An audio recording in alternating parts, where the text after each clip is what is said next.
There we go. Thank you. Here, let me start sharing. And let's see. Where?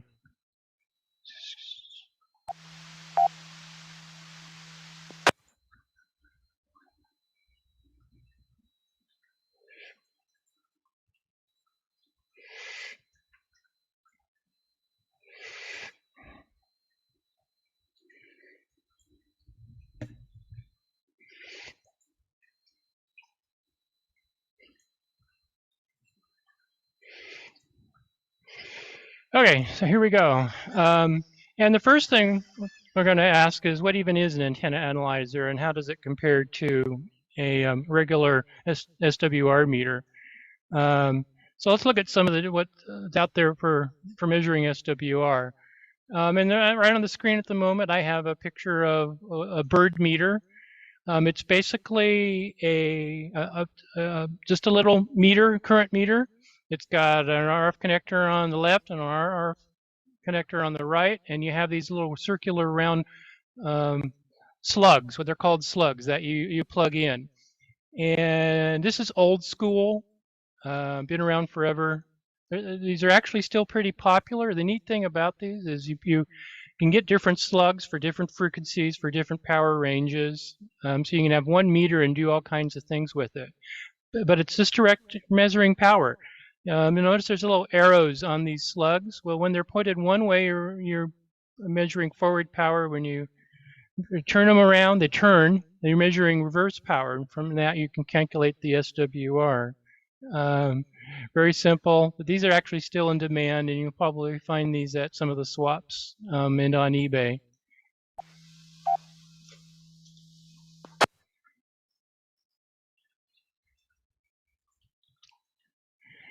Then you get into some a little more modern. This is pretty low end. It's just got a little meter. It's got a forward reverse switch, and the little knob is actually to calibrate it. Same idea, power in, power out, and it's measuring the forward and the reverse.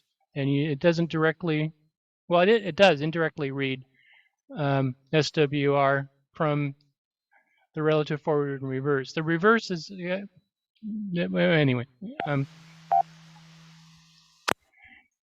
Here's one a little fancier, a few more buttons, power ranges. You can do average or PEP, but same idea, in, out, and it's telling you just at a single frequency, whatever you're transmitting on.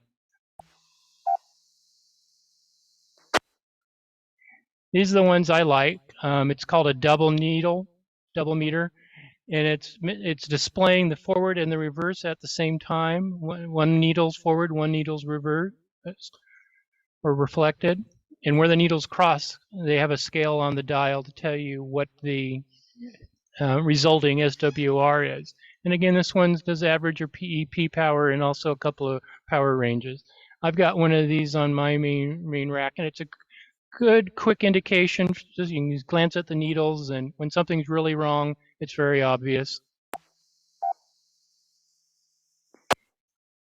And you can get some fancy modern ones where you can actually put rather than the in and out of the coax cables being at the needle itself, you can remote them out, maybe on the tower or at the base of the tower, and then they have remote sensors and a display in the shack. These are kind of expensive, but definitely have their uses.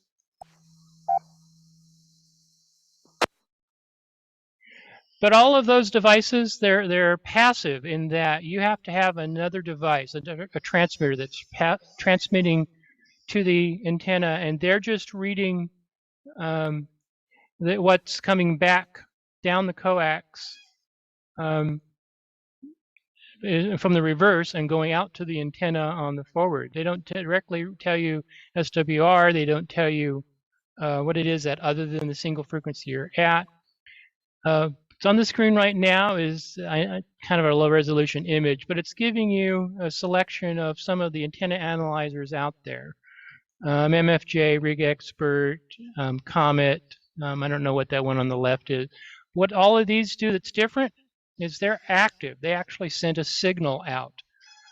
So these can be used completely independent. You don't even need to have a radio on with you to measure the antenna when you have one of these, because they're basically a little radio. They're putting out a little, ever so slight signal, just enough for them to sense the status of the antenna and the coax.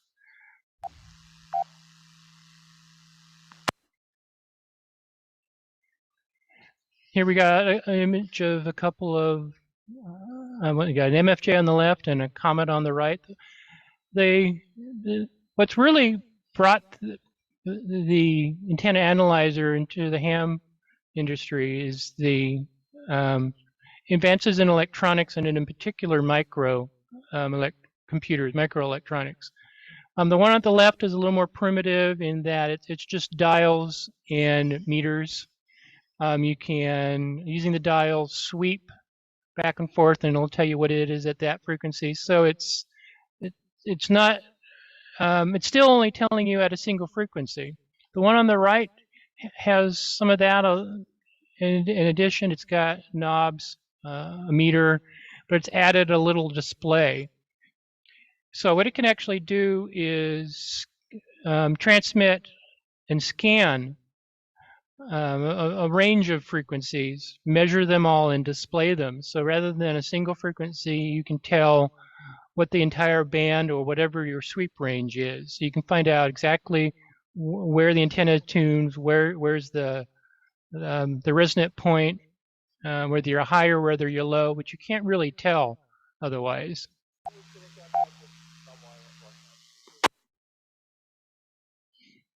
Here's a couple more. The one on the left is actually fairly inexpensive, I believe. The one on the right's an MFJ, but they both are very simple. They got a display. The one on the left has just a turn knob, and I'm assuming that it's also a button. You push it to configure it. The one on the right has a full keyboard.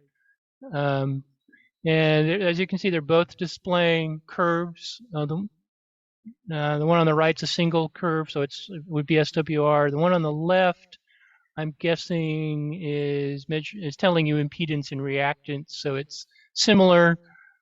I'm sure that device can also do SWR.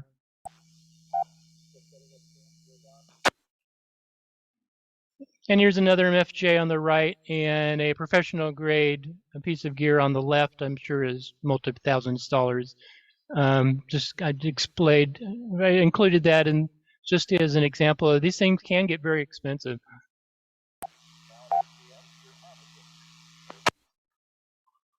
And the one I have, and I got it a while ago, is an AA-54 RigExpert.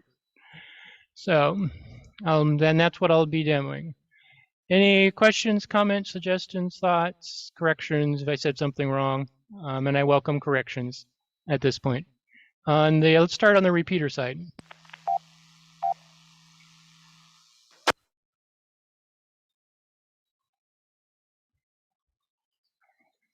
Okay, how about the Zoom side? N6MQL, Mike here. The only thing that I can think of would be the reason for the different analyzers and what the... And Joel, this is Lance, KM6SVB. It's a little after 8 o'clock, and for those who are joining us just now, which is our customary time to start this net, it's the North Hills Radio Club Tuesday evening amateur net, and tonight is our general membership meeting with a presentation by Joel AI60G talking about antenna analyzers. And tonight you can also see the presentation on Zoom by visiting our website, k6is.org. There's a link to see the visual part of the presentation. And so with those 8 o'clock announcements, turn it back over to Joel, AI60G, to continue his presentation. This is KM6 SVB.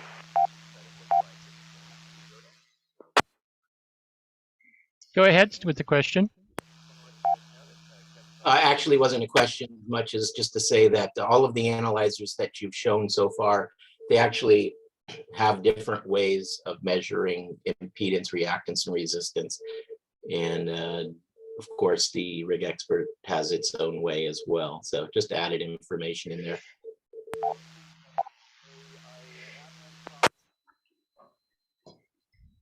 Well, there's several techniques or ways, especially in electronics, makes it a lot easier to do them. Hey, thank you for that. Any other comments?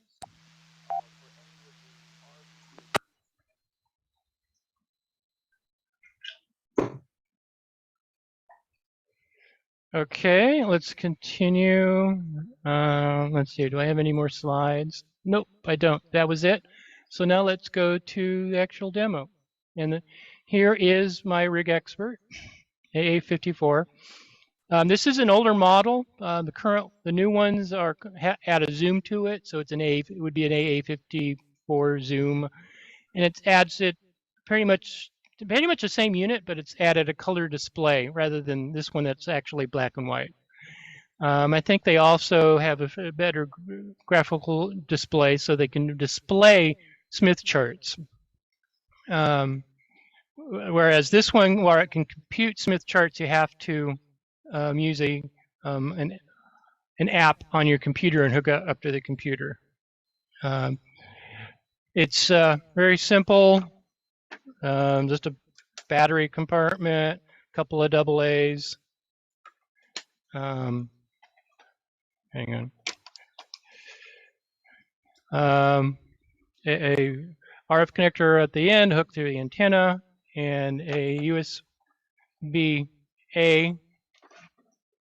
to hook to the computer. I'm actually plugging this in for power, so I'm not to use it on the computer. The computer app, if you want to use the computer side, Your request for assistance can be technical or physical. We try to help you with antenna problems, radio projects, etc. as needed. If you need help, please give your name, call sign, and the assistance that you need. Those interested in helping can make contact with you after the net is closed. This is a long-running tradition that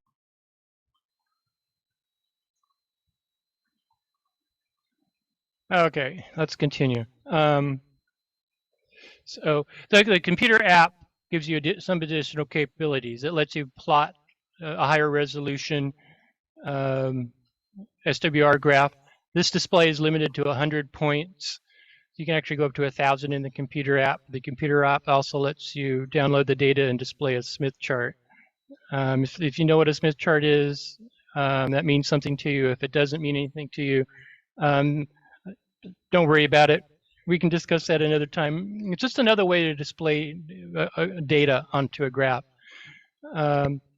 So it's a very simple keyboard, numbers, arrows to do things, a cancel for the X, and actually execute for the check mark.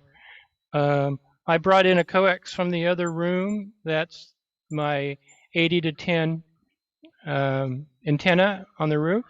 I'm going to plug it in. And just to get to the nuts and bolts, let's really quick measure what's happening on 40. So I turn it on.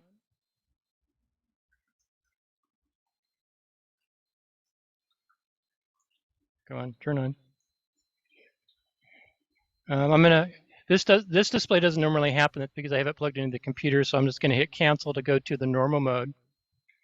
I want to display SWR, so you notice there's an SWR bar of the 4. I'm going to hit the 4, it displays a graph. I can hit set to select the band. I'm going to select 3, which is indicated as the key to press for 40 meters.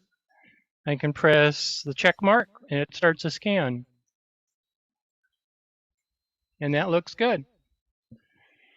It dips down to 1.2 on the low end, and the worst is at the high band, and it's still 2 to 1, just a little bit more than 2 to 1.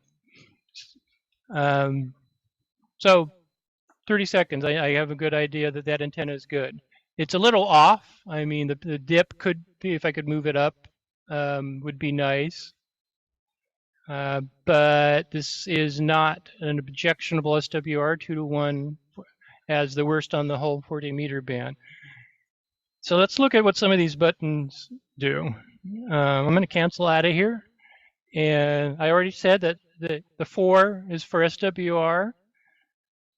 I can and that's the print a graph, so you scan it. This 7 is for SWR.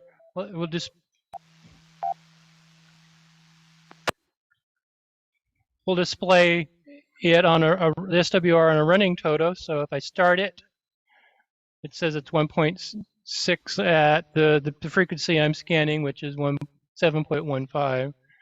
And I could actually walk out there and adjust it and come back and in real time see if it goes better or worse. I can also display the impedance and reactance as separate graphs.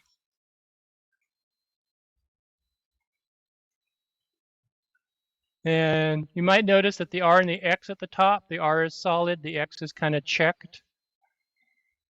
So that's what the two graphs are. One is the impedance, which should be 50 ohms, and it's not flat 50 ohms, but it's pretty close to that. And the reactance, the X is pretty much a zero the whole way across, which is what we want. So that's a good graph. Let's get out of there. Let's say I want to change the frequency it's scanning. What if I don't want one of these presets? Let's go look at what's that antenna does at 5 megahertz. I'm going to exit out. I'm going to hit frequency, and it lets me enter the frequency. 05, 000. And then right, the default range at the moment is 150 kilohertz plus and minus. I can change that by hitting range, which is the 3. And let's go 2 megahertz up and down. Hey, Joel, Lance should break the repeater.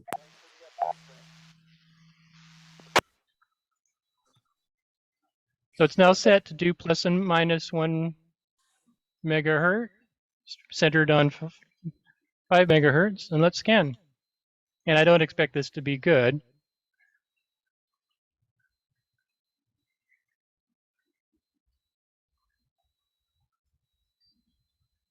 But there actually are a couple of not too bad dips. I can use this arrow and slide that pointer. And that dip is at 7.3 megs. That's interesting that it's resonant there. This other one up here, 5.5 or so.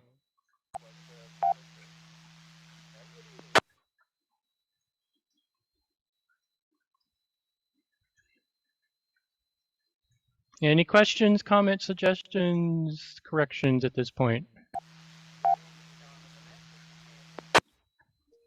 The Zoom analyzer models have a lot more functions than that particular analyzer. They also include a series of coax tools.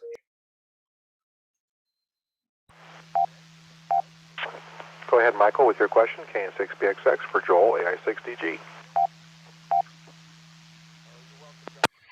Thank you, Joel, Lance, and the group here. Yeah, just a question. It's so far a great demonstration. You've opened my eyes so far with the concepts of analyzers.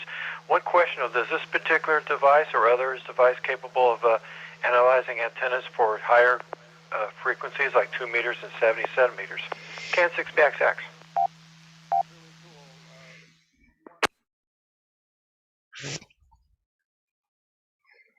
Okay, so we had one question on the repeater side and a comment on the Zoom side.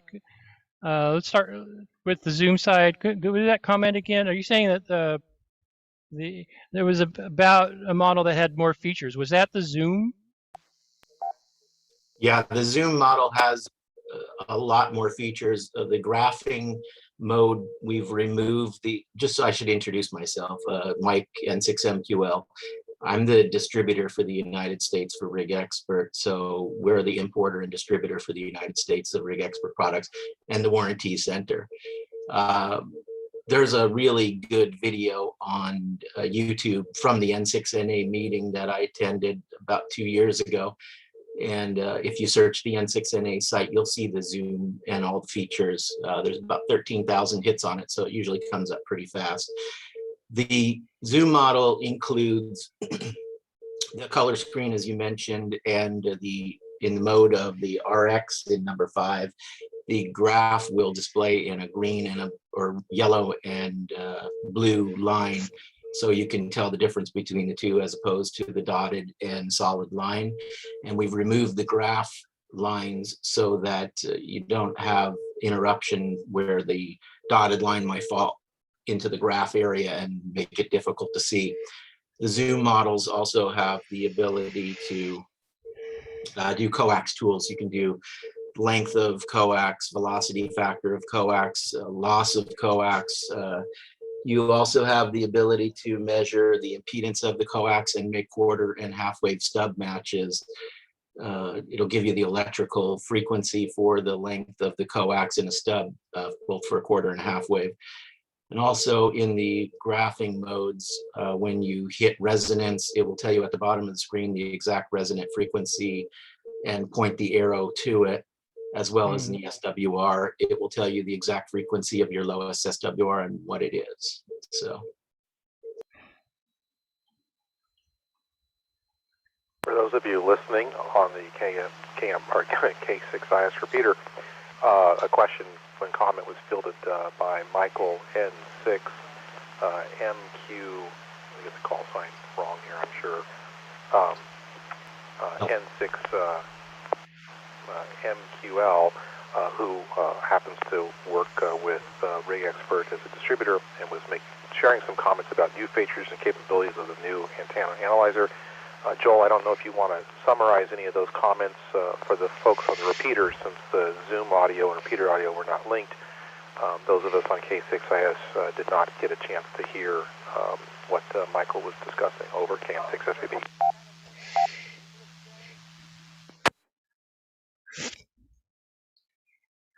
Let's see if we can hit the highlights. Color screen, the graphs, the color is used to enhance the graphs so that it makes more sense, because the black and white can get confusing. A lot of additional features related to coax measuring. It sounds like it's very much just an enhancement in software of the features, and with a much better display. I mean, it's just the natural progression of a product adding more and more features to improve it and make it more desirable.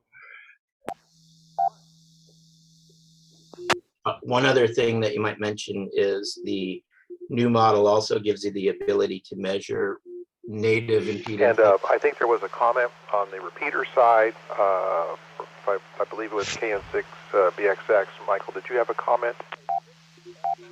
I believe he was asking about okay, we're getting a comment on the Zoom site still. I'll get back to Michael. The newer model also has the ability to do native impedances below 25 ohms all the way up to 600 ohms. So you can measure ladder line direct with a native impedance of 600 ohms or 450, 150, 50, etc. So a lot more selections on that as well. And if you weren't aware, for Michael's answer, it was the AA-230 would cover the up to 230 megahertz for that 2 meter band that he was looking for.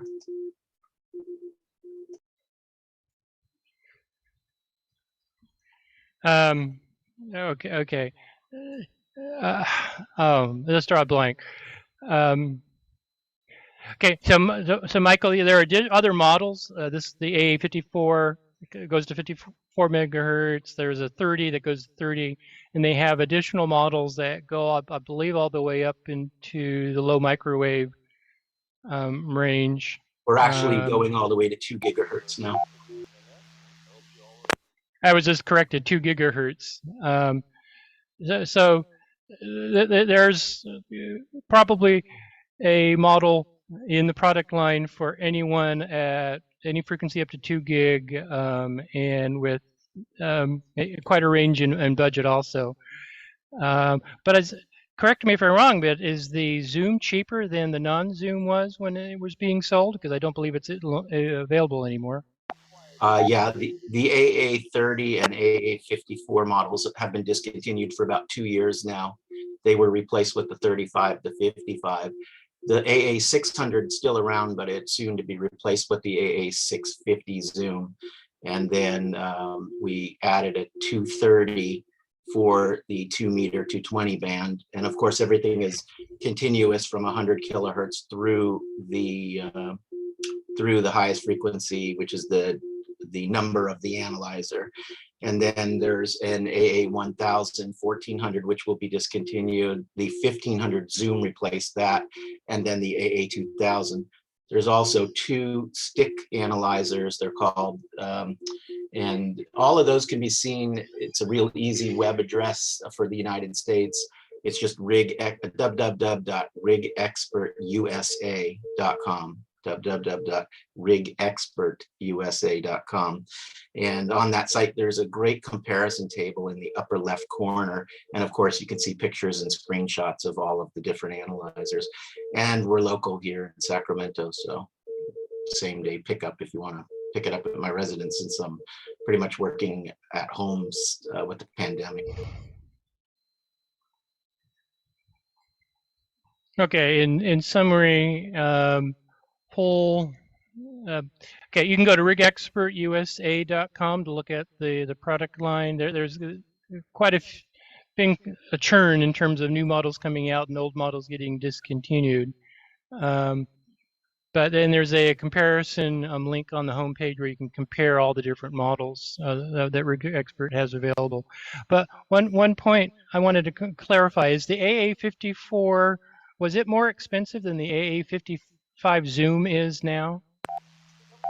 Yeah, it was, and that really has more to do with how capitalism works in this country. You have other ham radio stores that just wanted to beat the price down to nothing, so the profit margin is so low. Basically what happened was up until the 55 came out, the price was holding pretty still in this country, and then we added a new dealer into the country, and that dealer lowered his price, and then of course it was a race to the bottom for everybody, which is good for the country, of course, because now the products are priced as low as they've ever been.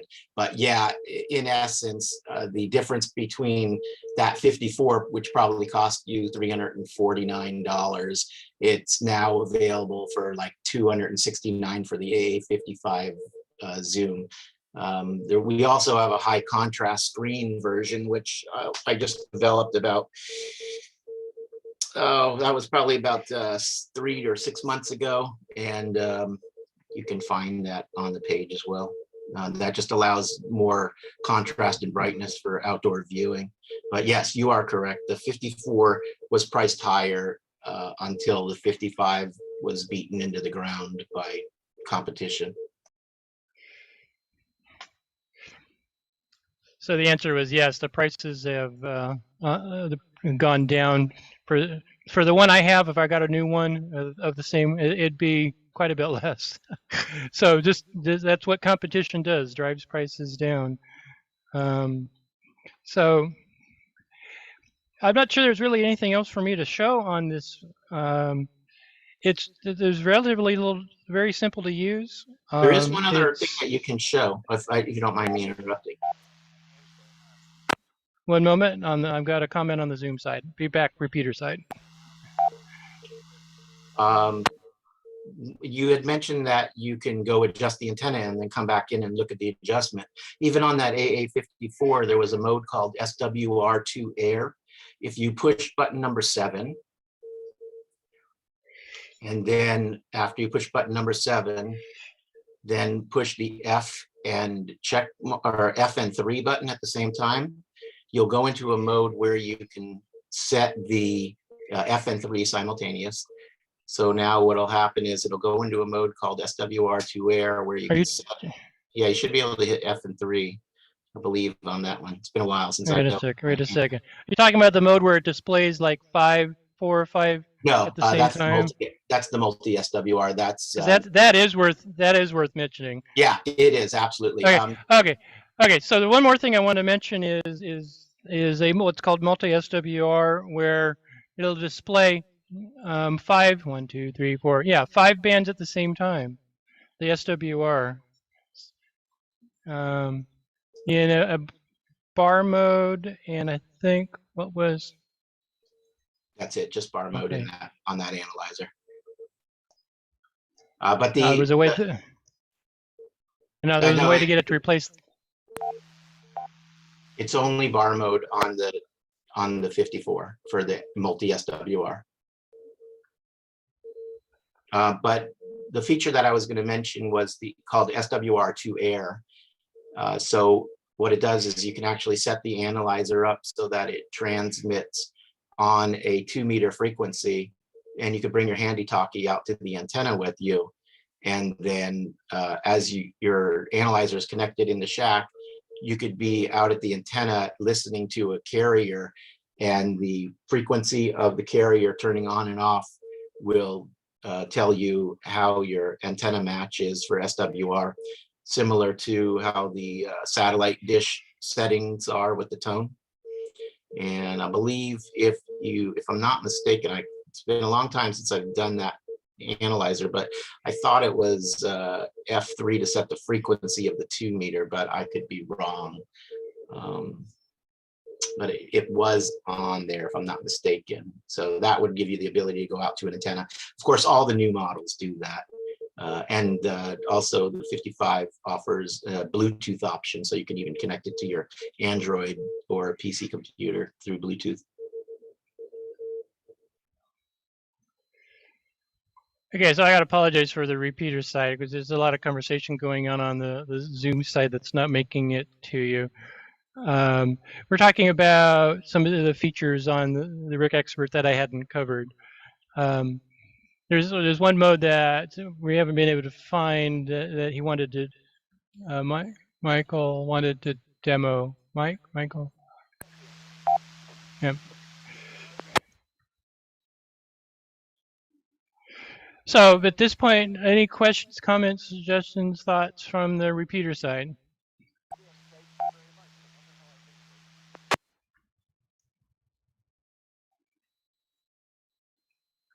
How about the Zoom side?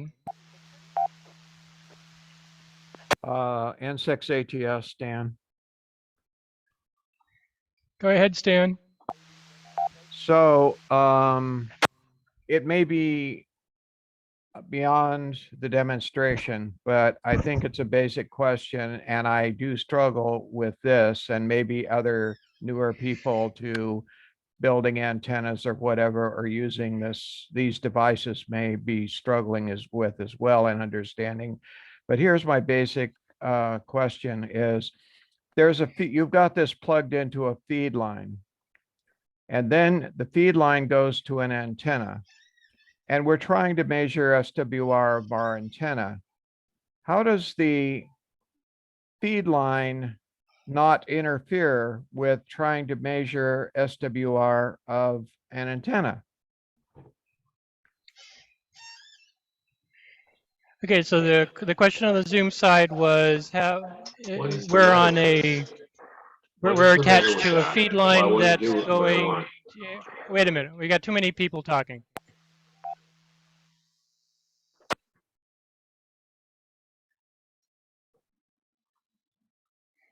Okay. So the question on the Zoom side was, you've got this attached to a feed line. Isn't the feed line affecting the reading of the antenna?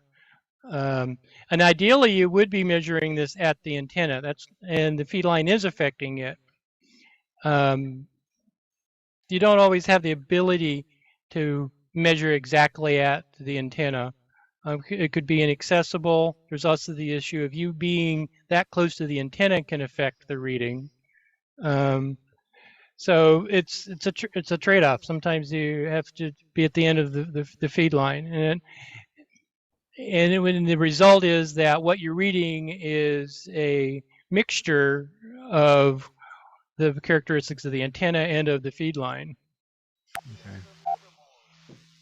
Okay. Just to add to that, all of the new models have the ability to do a calibration, so you can do an OSL by putting a dummy load at the end of the coax, and then the calibration will set the analyzer so that it. Joel, this is Lance, KM6 SPB, and just still station ID. You've been listening to Joel AI6DG, NHRC Club President.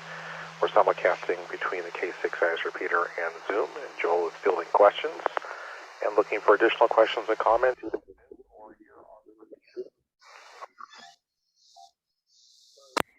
Okay, and the comment from Michael N6MQL was that the new models of the RigExperts have the ability to put a dummy load or a calibration plug at the end of the coax, in which case you can calibrate and basically nullify any effects that are being measured of the coax. So then you're getting just the antenna. There's a similar thing is done with the NanoVNAs that I was hoping to get to, but maybe don't have too much time. And that sounds like the perfect solution because then what you're measuring is just the antenna. That's the answer, Stan. AI6DG.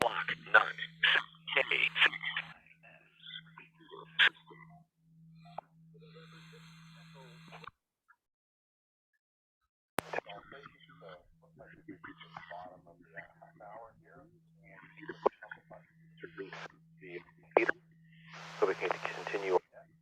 This is KM6 FCB.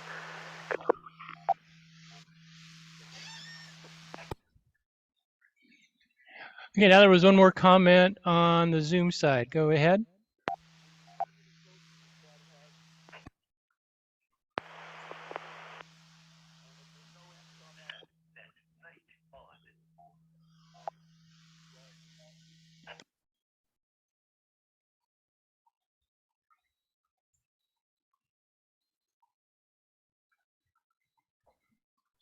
Was it Sean maybe that had the comment earlier?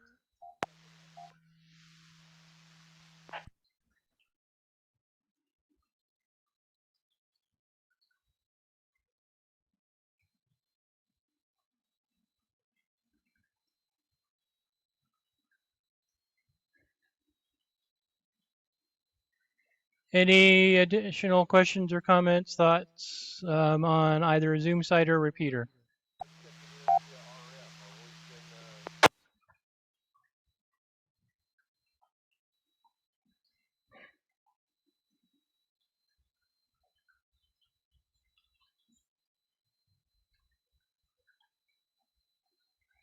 Okay, so now let's set this aside and take a quick look at the NanoVNA.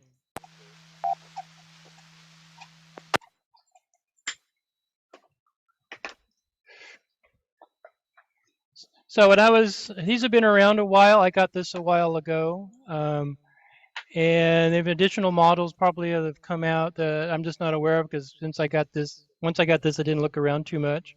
I got this from Gigaparts. Probably paid a little bit more money than I needed to, but there was such an array of selections from various vendors, and eBay was such a mess. I decided to go with a known vendor of a product that I thought was good, that they would back. And as you can see, it's in a nice little cardboard box. I open it up, and here it is. You've got the NanoVNA itself. This particular one came with an assortment of cables and things. For charging it, it's a USB-C, so here's one charging cable with a USB-A and a USB-C to plug in to your computer to plug it, to charge it. It has a battery built in, not AA's like the RigExpert. I think it also came with a C2C so that you could, if you had a C on your computer, you could charge it with using that. A couple of pigtails, because ideally you would plug one of these in and measure off of the end here, not measure off of here, especially if you've got big cables or connectors. These connectors are kind of fragile. And it came with a couple of them. And then there was also, I don't know if this came with it, but this is a coupler, and then there was a barrel. So you've got an arrangement of connectors to connect to things. And then what these are used for calibration. So just like we mentioned earlier with compensating for the coax that you're measuring just the antenna, you can do the same thing here where you've got to calibrate the cable that you're using to plug into whatever.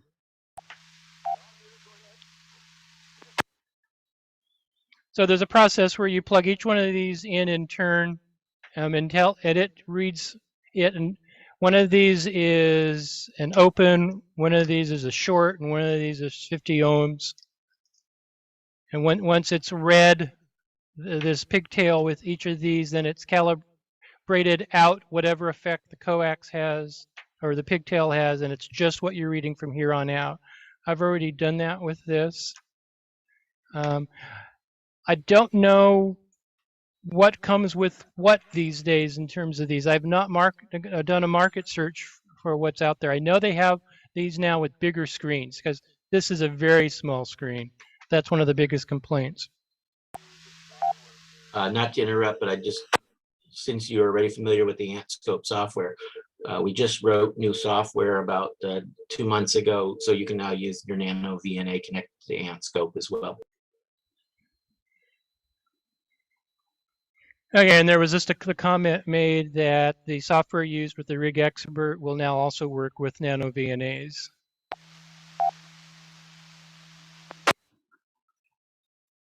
And that's was a comment also that the NanoVNA can be hooked up to a computer using the USB-C port to expand features. And I'm not played around with that software, so I'm not completely familiar with the software used with these.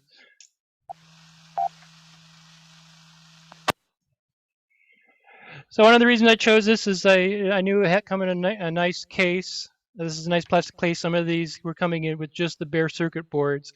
You've got 2 connectors, so that's one of the differentiators on VNA, Vector Network Analyzer. It's got 2 ports. It's not just sending a signal out and measuring where it's coming back. It can also do a pass-through so that it sends something out and you measure what's coming back in. So you can actually measure filters and things. This is more advanced features. So I'm not going to be going over that since this is just over measuring SWR with this.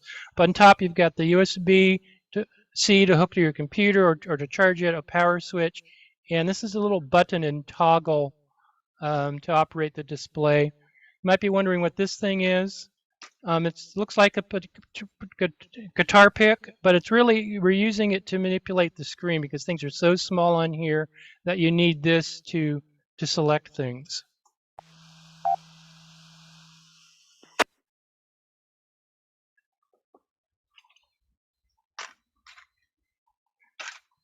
So now the question is, can I get you to be able to see the display? I'm going to plug it in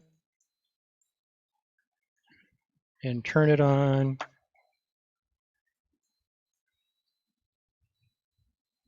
And the default, it could measure up to 4 things, so it can display up to 4 things. So at the moment, it's a mess on the screen because all of the displays are turned on. So the very first thing I'm going to go in and do is go to Display, Trace, and turn off each of the others. I'm just going to leave one running.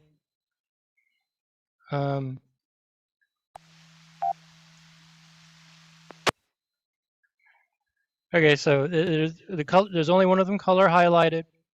I'm going to select it and deselect it because the other settings down the road I'm going to be setting are, you have to select which trace those settings are going to. So the next thing I'm going to do is go into Format. I'm going to select SWR because it can measure a whole bunch of other things. It can measure SWR. You can do a Smith chart on the display, delay, phase, log mag, polar, linear, real, imaginary, resistance, reactance. Okay, I'm blowing you away with too much details. That's okay. We're just gonna stick with SWR.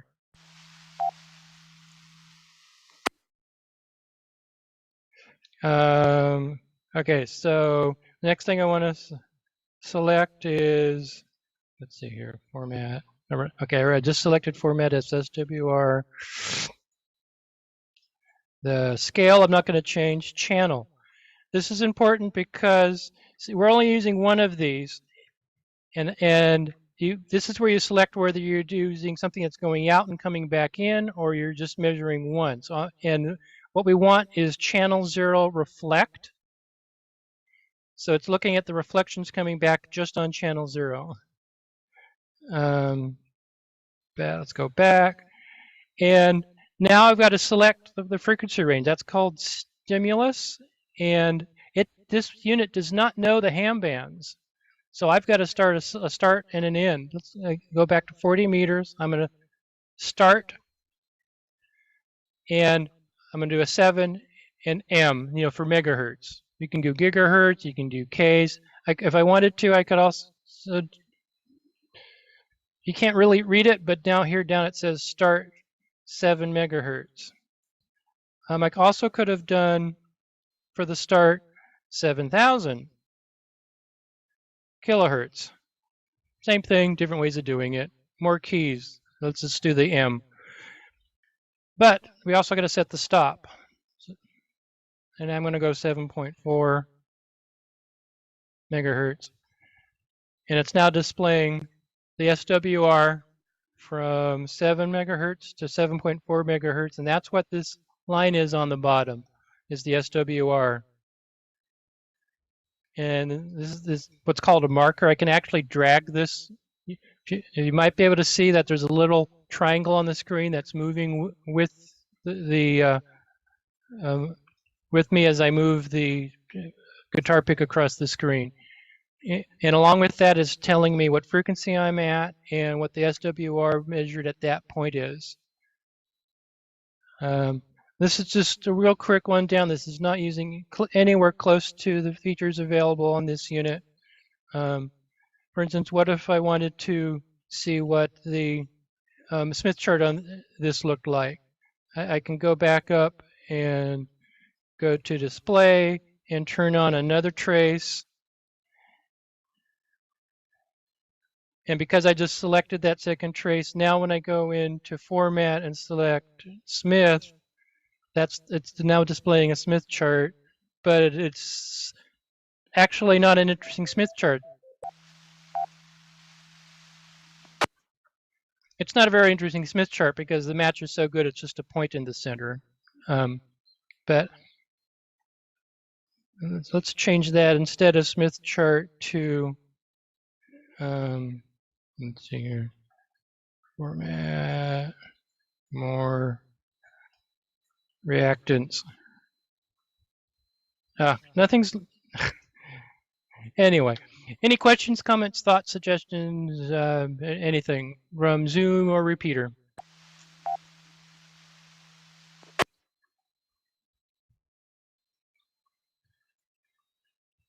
Exact question.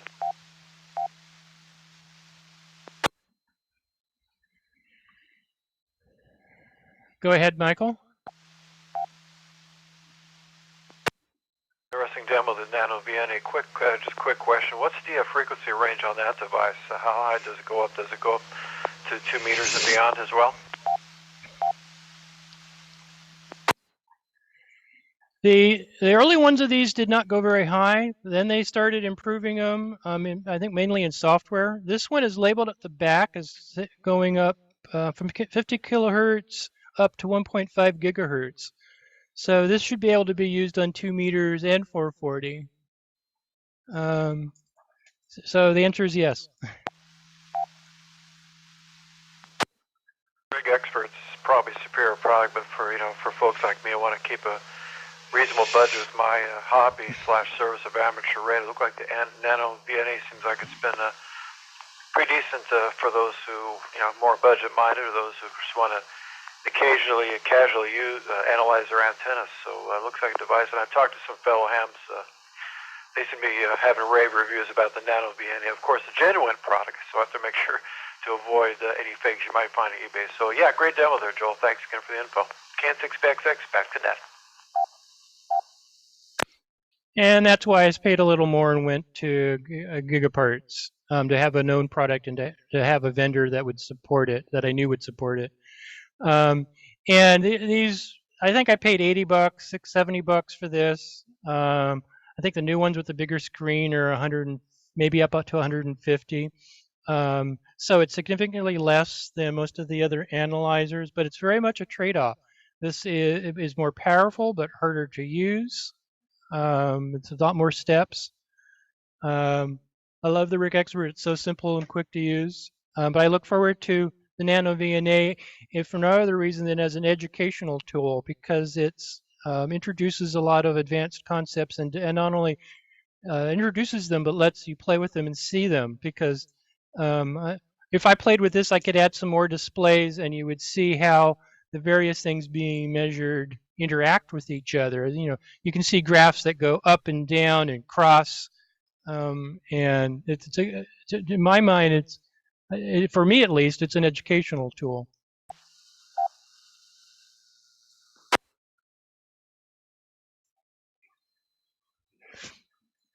So any more additional comments, thoughts, suggestions, corrections, anything?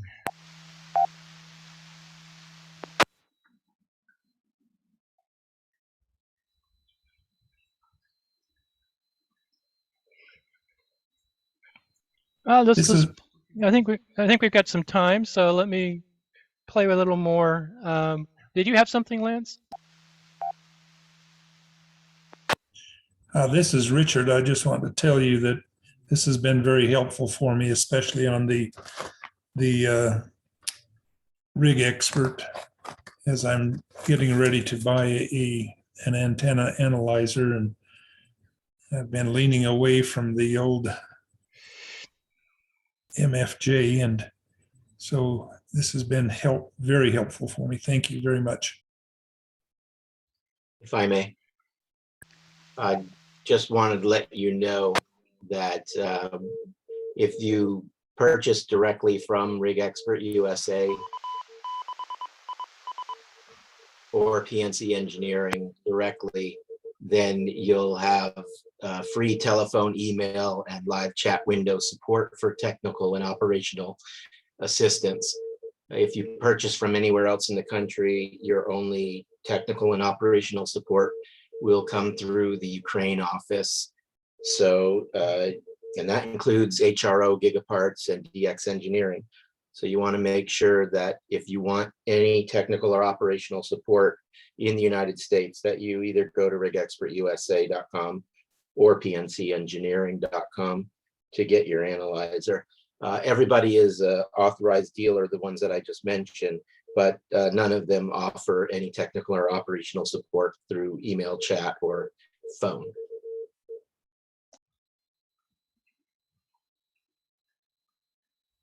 Okay, and there was a comment about the RigExpert support being from Ukraine unless you buy from RigExpert USA, or you listed one other company.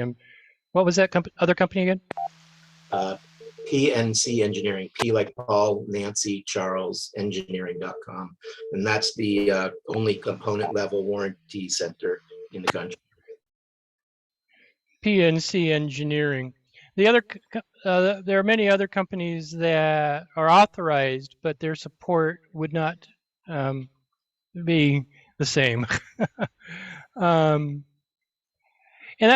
there was also another person on the Zoom thanking me for the presentation, and it's helping you make a purchase decision.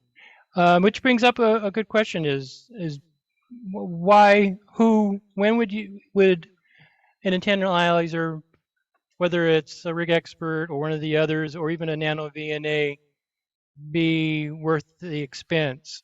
And from my perspective, it's anytime you're someone who's dealing with antennas a lot. Maybe you're always going mobile and you're setting up in the field and you want to check the antenna. Maybe you're an antenna experimenter and want to make your antennas. I mean, but when you're, any time that the time is worth the expense, because it's going to save you a huge amount of time and not to mention confidence that your antenna is good and that you're not going to blow up your finals.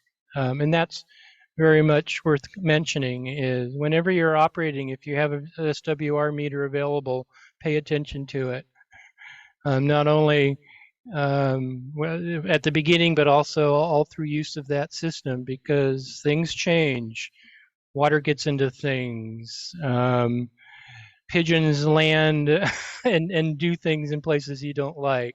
Trees, branches can break things. So just because it was once a good match doesn't mean it is now, and it's either through your radio SWR or an antenna analyzer. It's a good idea to keep an eye.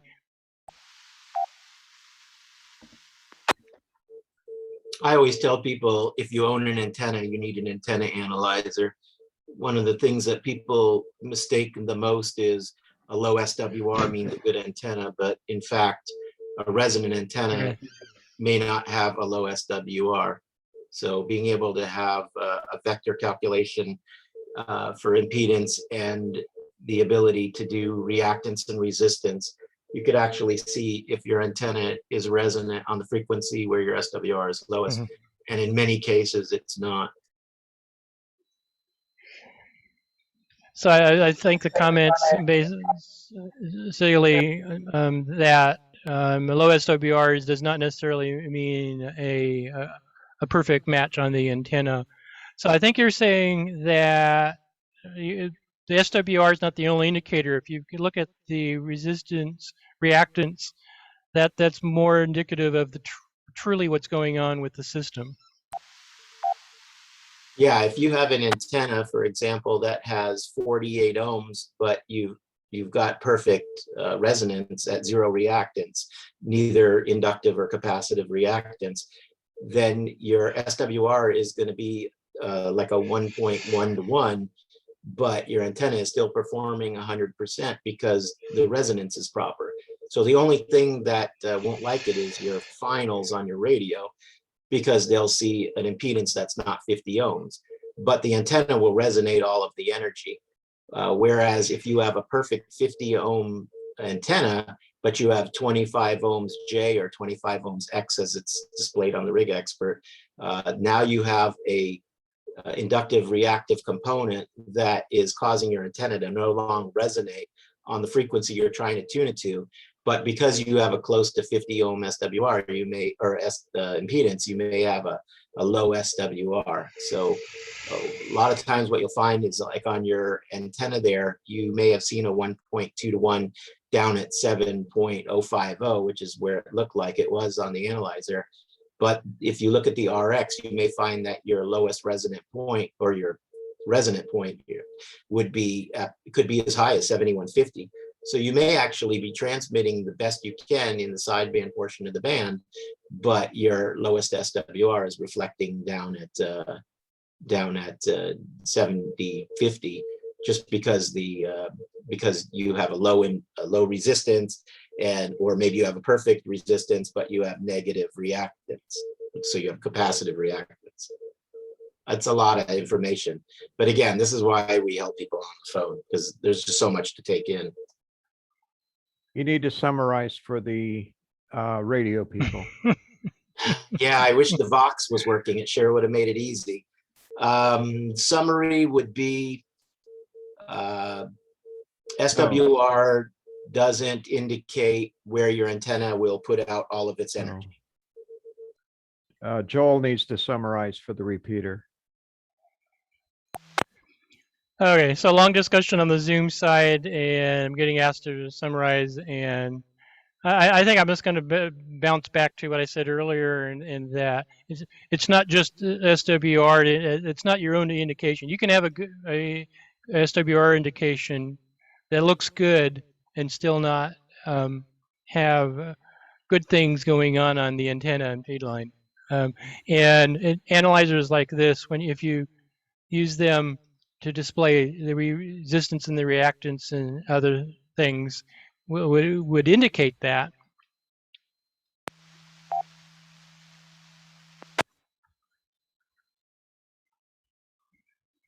Antennas get really complex really quick, and high math and big concepts, and that's beyond the scope of this particular presentation. So I would, if you're really into antennas, once things start up, one thing I'd mention is the Pacificon convention down in San Ramon once a year. think it might actually even be going on this year since it's in October. Things might be started up by then. They have one whole day on, I believe it's Friday, set aside just to antenna discussions. It's the antenna forum, and it's an extra pay, but it's an extra thing, an add-on to Pacificon, but well worth it if you're into antennas.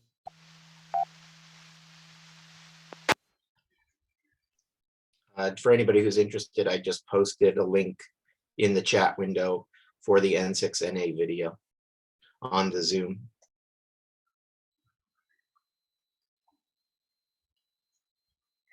And on the Zoom side, there was just a link added to previous presentation by N6NA. I'll look at adding that onto the K6IS website. Any additional comments, thoughts, suggestions? Anyone have anything to say? Either side.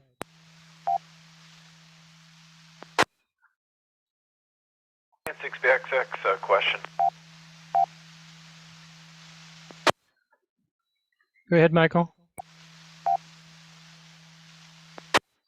Presentation so far. Anyway, one question though. Let's say if you have a possible damage to your antenna or something wrong with the coax, would an antenna analyzer, analyzer would help be a good troubleshooting tool as far as trying to possibly pinpoint a problem with coax and or antenna. KN6BXX.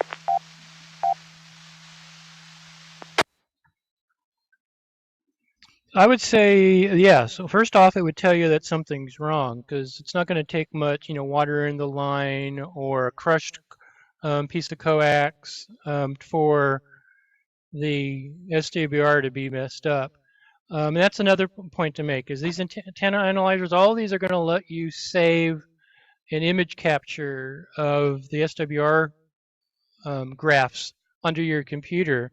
And that's a good historical thing because then down the road you can rescan and compare. And if all of a sudden your resonant point, the lowest SWR point is dropped 500 kcs, you've got something wrong. And in some cases, depending upon the type of problem you're describing, it could be that some analyzers would even let you pinpoint how far along in the coax the problem is. Some of them would be able to do some types of tests that would tell you, how many feet down the line the problem is, or the open or the short. A good indication of a bad coax is a better SWR. Your SWR keeps getting better and better. Your coax is getting worse and worse.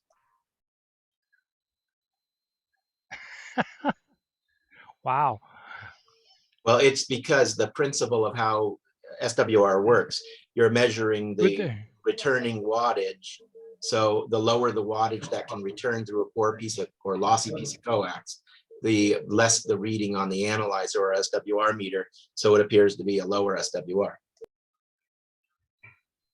Does the curve, the resonant points move? I mean, is it going to look the same, or is it just going to start getting all wonky?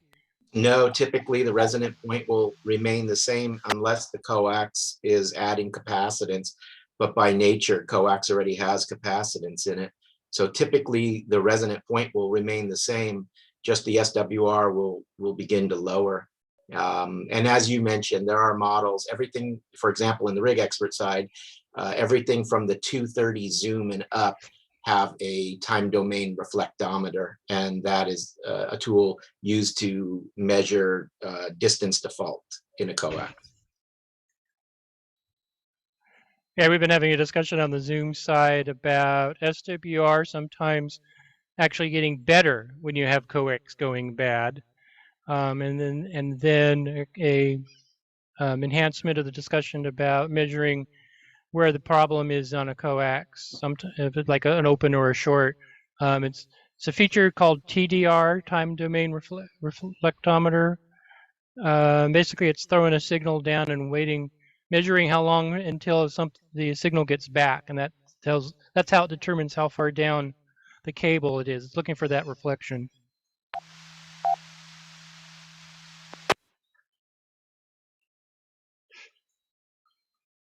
I tell people to So think of it like a submarine pig. So it's just for indication that it's a complex topic and things aren't always what they seem. Um, so, any more comments?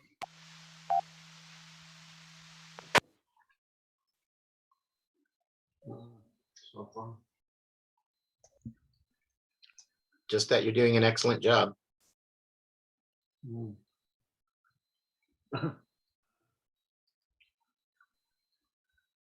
Thank you very I much, think we, Joel.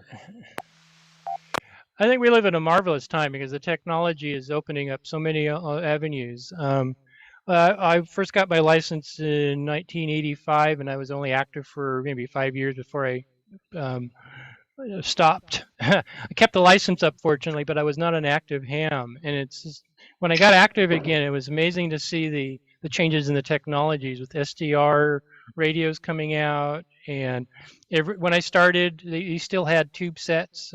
Quite a few tube sets were still around. Even there were, and when I came back, everything was solid state.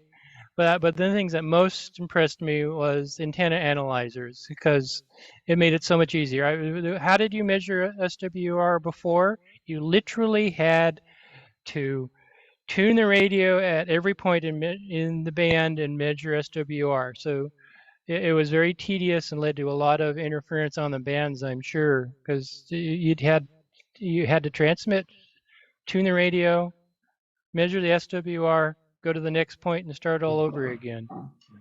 And these new antenna analyzers, 30 seconds it scanned the whole band, and that's after only pushing a few buttons. And sometimes you might have actually have noticed if you're looking at a waterfall, you might see a little signal blip blip blip blip blip, blip going from bottom to top.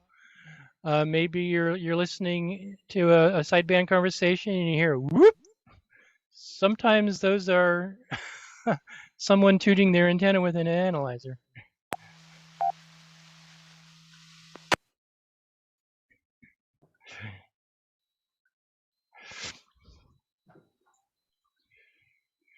So I think that's about it for tonight on this. Any thoughts, comments, suggestions? You can catch me on the various K6IS nets, email ai6dg@arrl.net. We don't have a presentation for next month, so if you've got something you'd like to suggest or even better do yourself, let me know. And this has been recorded, and I'll get it onto the K6IS North Hills Radio Club YouTube as soon as I can. So let's go back to net. Lance, take it away. Thank you, Joel. Really appreciate that. And it's always really cool to watch these demonstrations. For those of you that are on the K6IS repeater, if you didn't have a chance to participate on Zoom, it was really cool to see the video and the pictures of the antenna analyzer as Joel was demonstrating that. And I think, as he said, we will endeavor to get that video posted up on YouTube or somewhere that folks can see it and watch it at their leisure.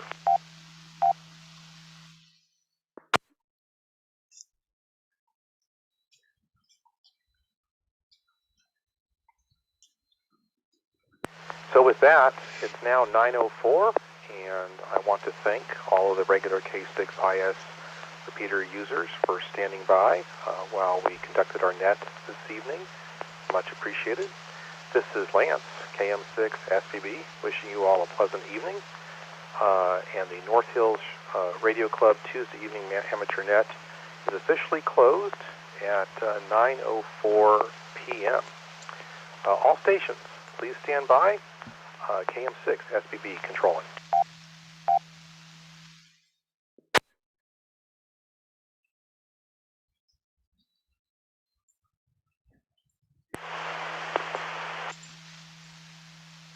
Set, net, night, off.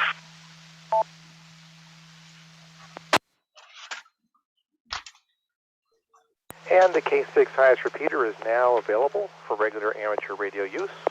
This is KM6 SPB saying 73.